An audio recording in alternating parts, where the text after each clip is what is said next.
Buddy, it's a snow day. Want to make cookies? Make cookies. Make cookies. Okay, I'll make cookies. You go back to sleep, okay, bud? Later.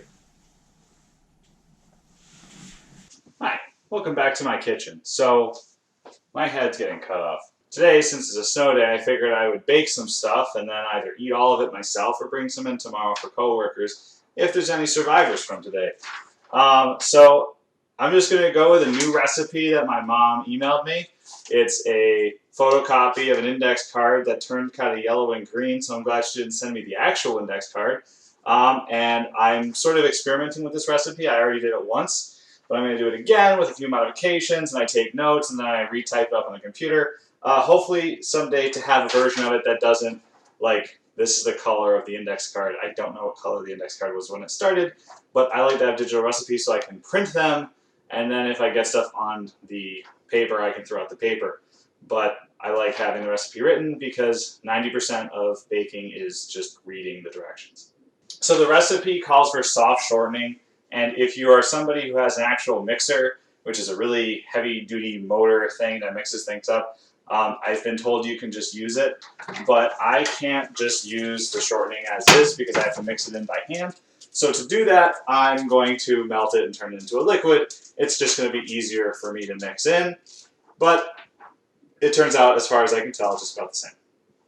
And then I realized that I had some stuff burnt on the burners, so I just used baking soda to scrub it off, because you don't want to start trying to use the burners where there's already stuff caked on them. It gets weird. So a little baking soda and vinegar just to make the bubbles and scrub it off. I really like using bamboo mixers just because they don't conduct heat, or bamboo spoons rather, so I can just leave it in the pan and it doesn't actually heat up to the handle or melt, which is good. So while this is cooling, I'm going to mix the rest of my ingredients. I've got it all kind of laid out here. I'm just going to scoop it into the largest mixing bowl that I have, and then I'm going to have to let it chill. One thing I am going to do is I'm going to let this cool off quite a bit. Like, I can feel the heat like this high up. I don't want to do that real quick because one of the things I'm mixing in are 2 eggs. I have made this mistake before with the molasses sugar cookies where I melt the shortening and then I mix it all together, but I put the eggs in too fast, so then I accidentally cook the eggs, so there's a little bit of scrambled eggs mixed in with the cookies. Doesn't technically make a difference, you're still getting the same thing, but like white chunks of cooked egg and cookies just doesn't come across as good.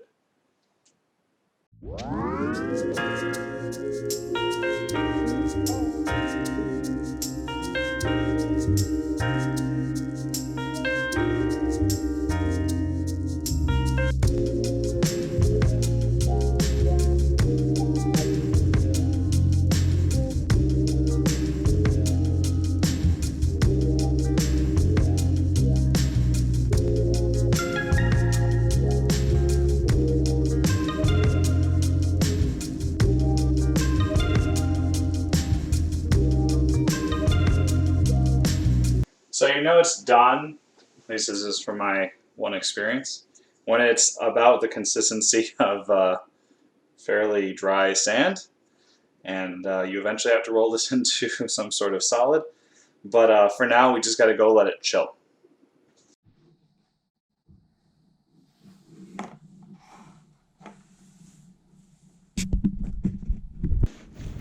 So since it was a snow day, I did the first of what will probably be a couple times where I am shoveling out my driveway and car and all that. Thankfully this is a type of snow that's fairly light and poofy. It just takes up a lot of space and you have to kind of sweep it around and all that. Not good enough to build like a snowman out of or something like that, so I'm probably not going to be out doing that later. But maybe I'll go play in the snow in snowshoes or something. Anyway. So now that the dough is cooler than I am, I've preheated the oven for 385 and I'm going to start to roll the dough into a ball, dip it into the cinnamon sugar that I've mixed into a bowl. It's about a 1-to-1 ratio, and then I'm going to start to lay it out on here. These cookies don't span out incredibly, so I can put them fairly close together and I won't have to worry about them merging into a super cookie, which would be good, but it really doesn't work out so well when it's baking.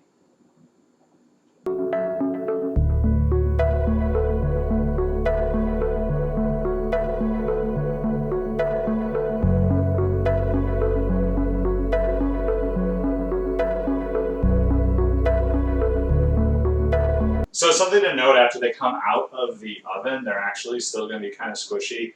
I mean, chemically, like that's all baking is just sort of creating a chemical reaction that you can eat and taste good, and it's really not that great for you. It's not exactly making health food, but they will still be squishy, so they do harden if you just put them aside and let them continue to react. I made this mistake when I was in college and I was first baking outside of my mom telling me what to do. I sort of tried to bake them until they were the cookie texture, and what you end up with is a burnt cookie, like barely edible cookie. It was gross. It was a waste. I cried. It was terrible. Yeah, so this is 7 minutes. I'll let them cool for a second before I throw them into something else so they can cool off, and then during the 7 minutes that the first batch was baking, I assembled all the other ones for the second batch, so I can just throw those in, and I'll be done in like 10 minutes or so, and then I have to do all the dishes that I have left. But that's what I'm going to do. So the recipe makes about 48 cookies. Looks like about like this. And once you're done, you can, share them with all the people who are around. So, it's a snow day, so I'm just going to give myself a few extra here and save those ones for later. But yeah, so hopefully everyone's enjoying your day, and if you make them, feel free to find me on Twitter and let me know how it goes. Have a good one.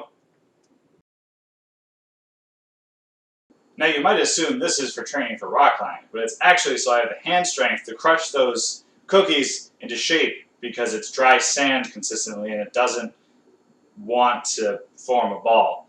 I have no idea how my mother did it. Somehow she does it. I don't know. She's stronger than I am, and it seems to have an easier time with that. But yeah, that was just a tangent.